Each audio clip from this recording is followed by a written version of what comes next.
গুপ্ত গুপ্ত সবখানে এখন একটাই শব্দ, এই গুপ্ত নিয়ে উত্তপ্ত বাংলাদেশের রাজনীতি। সোশ্যাল মিডিয়া থেকে শব্দটি পৌঁছে গেছে। আসসালামু আলাইকুম ইব্রান। তো চারদিকে গুপ্তের ঝড় বয়ে গেছে। মোবাইলে, ফেসবুকে, ইউটিউবে যেখানেই ঢুকি না কেন শুধু গুপ্ত আর গুপ্ত। তো গুপ্ত নিয়ে কিছু ভিডিও আজকে আপনাদের সামনে পেশ করলাম, তো ভিডিওটা দেখুন।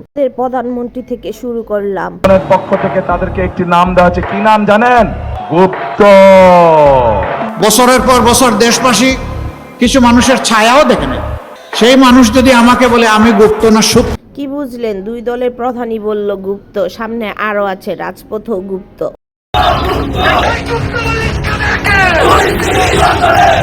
এবার শিখেন কৌশলে কিভাবে গুপ্ত থাকা যায়।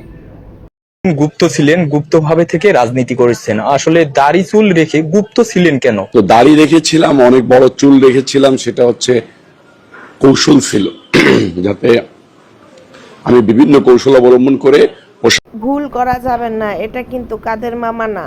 কাগজে লেখো গুপ্ত ছিঁড়ে যাবে, ব্যানারে লেখো গুপ্ত মুছে যাবে, পাথরে লেখো গুপ্ত ক্ষয়ে যাবে, খাম্বায় লেখো গুপ্ত রয়ে যাবে।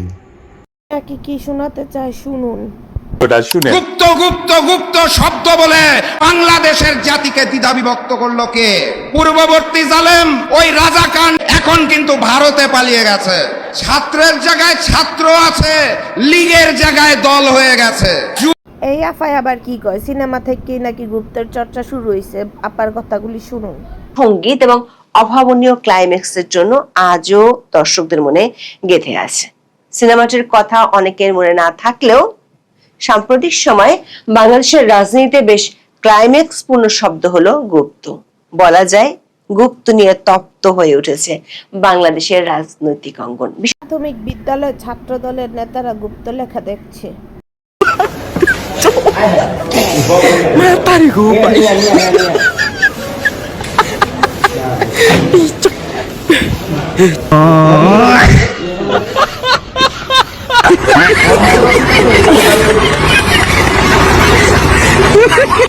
আর এখানে গুপ্ত বানাম ভুল নিয়ে সাংবাদিকরা উঠে পড়ে লেগেছে। ক্ষেত্রে এই বানানে গুপ্ত লেখায় সমালোচনার ঝড় উঠেছে সোশ্যাল মিডিয়া জুড়ে। শুধু গুপ্ত নয়, তাদের দেয়াল লিখনে আরো অনেক বানানই ভুল পাওয়া যাচ্ছে।